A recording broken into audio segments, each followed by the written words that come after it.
Recently, the highly anticipated The Last of Us Part 2 was released, taking the attention of the gaming world. Naughty Dog Studios, the developer of The Last of Us Part 2, is no stranger to releasing groundbreaking games.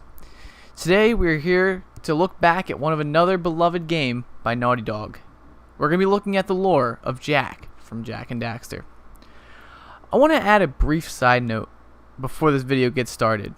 I want to say that this video was scripted by Van, a friend of mine that's been working with us on the channel here. He's a big part of the channel and will be helping me with writing scripts. Usually we co-write, but this one was written fully by him. He's a huge Jak and Daxter fan, and it was actually his idea. And also I wanted to give you a big warning that there will be major spoilers ahead for the original trilogy of the game. Although we may have first fallen in love with our favorite pointy-eared hero in his first installment, Jak and Daxter the Precursor Legacy, his story shall begin not long before the events of Jak 2, in the far distant future as a young boy and heir to the dynasty of Mar, whose founder created the glorious Haven City and protected it from the invading metalheads. This young boy was given the name Mar in honor of the great founder himself. Sadly, not long after his birth, Mar's father Damus was betrayed and removed from power by the tyrannical Baron Praxis and banished to the wastelands outside the city, leaving our young hero wandering the streets as an orphan.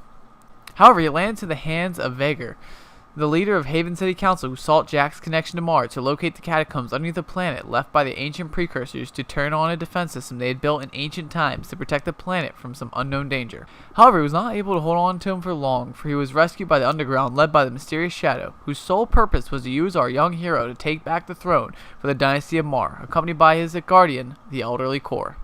Not long after, our young hero would run into an unbelievable ally, his future self, who had jumped through the precursor portal to this unknown time. He was able to restore balance and unmask Core as the leader of the metalheads trying to use young Jak's lineage to steal the precursor stone stored in Mar's tomb. Upon defeating the metalhead leader, the relic was revealed to not just be a stone, but the last egg of the precursors, who used its power to send young Jak and the Shadow, now revealed to be Samus, the man who raised older Jak all his life into the past, where he could grow up safe and away from the city, so the cycle could repeat again, and eventually travel to help his young self once again. We now step back in time to a simpler time, to two young heroes growing up in Sandover Village.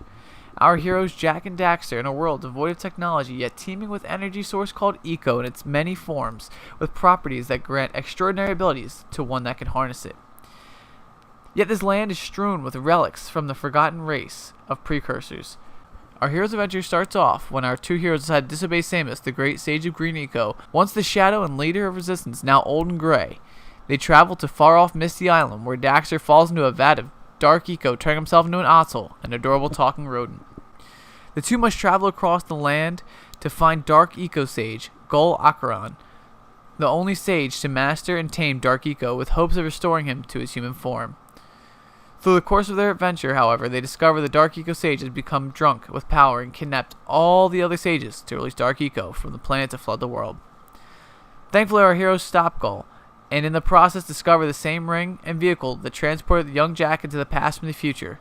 They manage to get the ring and the vehicle back to the Sandover Village and set it up. Jak follows his gut and presses a button on console, which happens to be the heart of Mar, once owned by the ruler himself. Upon recognizing that Jak is the heir to the stone, the ring begins to activate, ripping open a portal in time, a portal in which the leader of Metalhead's Core and all of his followers swarm out the gate. Samus remarks, "So this is how it happened. The activation of the gate and the appearance of Core in this time would mean this is where the start of the great war between Metalheads and humans began, which would eventually in the future be stopped by Mar himself, as Core exclaims, 'You can't hide from me, boy,' as he emerges from the portal. Jak, Daxter, Samus, and his daughter Kira are flung into the portal, unsure of where they will end up. The vehicle blows up, scattering them in all directions. Samus' last words to Jak are, 'Find yourself, Jak.' Upon arriving in a strange city, Jak is captured by the Baron's men and the leader of the Crimson Guards, Errol, and for the next 3 years is subjected to experiments and torture, with Dark Eco to turn him into a weapon to fight the advancing Metalhead forces. Daxter manages to find Jak and rescue him from Baron's prison, but our hero is different. He erratically jumps into fits of rage with animalistic urges, even changing his appearance and emanating Dark Eco at just the drop of a hat. In the streets, the two run into an old man and a boy wandering the streets, later to be revealed as Core and young Jak. Korra points Jak to the underground resistance and a man known as the Shadow, later to be revealed as Samus the Sage. The two become errand boys for the underground, working with smugglers such as Shifty Crew or the soothsayer of the slums, Onin. Hoping to find their friends, the two ventured to the old ruined part of Haven City, where they came to the startling revelation when they find the shamble remains of Samus's hut, leading the duo to the realization that they are indeed in the future, and that they were standing in the remains of Sandover Village. Those connections with the underground, Jak was able to find Kira, rescue Samus, who had been arrested for being confused with the Shadow. He was able to dethrone the Baron, defeat the Metalhead leader, and send the Shadow and his younger self through the portal back to Sandover Village so the cycle would repeat again. After the fall of the Baron and the Metalhead leader, all-out war broke out throughout the city between the three armies. Haven City soldiers, which were now under command of the Underground, and the new ruler of Haven City, the Baron's daughter Ashlyn, Crimson Deathbots, and the remains of the Metalheads, which had breached the city thanks to a deal made with the mob boss crew, and in the process blaming on the Metalheads. Using his sway in the council, Vhagar managed to convince the council that through Jak's employment with crew, he was the reason that the Metalheads breached the city. Jak was banished to the wastelands outside the city to starve and die. Jak was saved by the citizens of the wasteland, the Spargus, and given refuge by their king Damus, ruler of Spargus City. With his conviction to survive, Jak took on the city's trials to prove his worthiness to the Spargus people, eventually earning a spot in their city and a spot in Damus's favor. Jak became close to Damus, even reminding him of his son from time to time. The two shared a bond through the loss of his son, and Jak never knowing his own father. Through his time in the wasteland, Jak encountered the precursor monks who were studying dark precursor relics that the monks said is part of a larger threat that will soon come for this world, pointing at the black star in the sky that as the story progressed grew ever closer. Though the precursor idols in the monk's sanctum, Jak was able to learn the powers of light eco to balance out his dark. For the idols spoke of him as the hero that needed to stop the dark matters.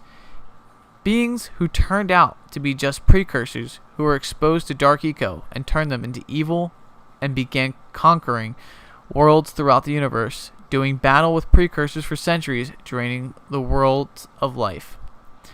Jak, however, came back to Haven City, for he realized that he needed to get into the catacombs to turn on the planetary defense grid or face annihilation from Dark Makers, which Vhagar sought to do to become the hero of the world and not to give it the dark eco freak that was Jak, as he often proclaimed. While fighting the war raging in Haven City, he discovered who was controlling the Crimson Guard robot. It was the right-hand man to the former Baron, Errol, now half robot, half man, who made a deal with the Metalheads to attack the city to prepare it for the arrival of the Dark Makers. He contacted and sought to control it for his own means. Jak realized that he had to descend to the catacombs, turn on the defense system, and beat Vhagar to it.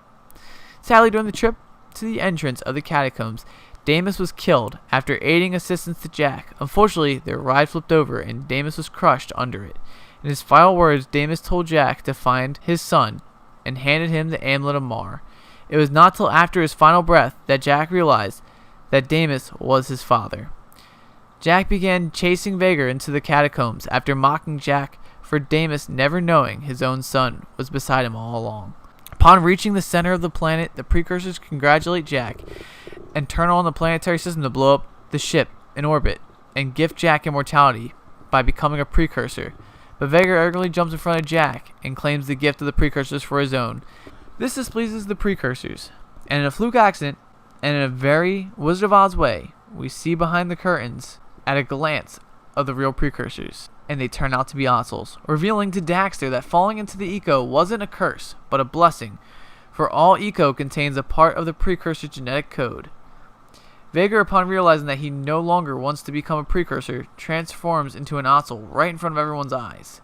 The precursors send Jak and Daxter through a portal up to the ship in orbit and warn him that he doesn't have much time before the defense systems destroys the ships, and to not let any of the ship's cargo or terraforming ships to leave the ship. By the time they reach the ship's cargo, the planetary defense begins to fire, and Errol is there boarding a terraformer as it drops to Earth, and Jak jumps through a portal to finally defeat Errol and the Terraformer before it can lay siege to Haven City.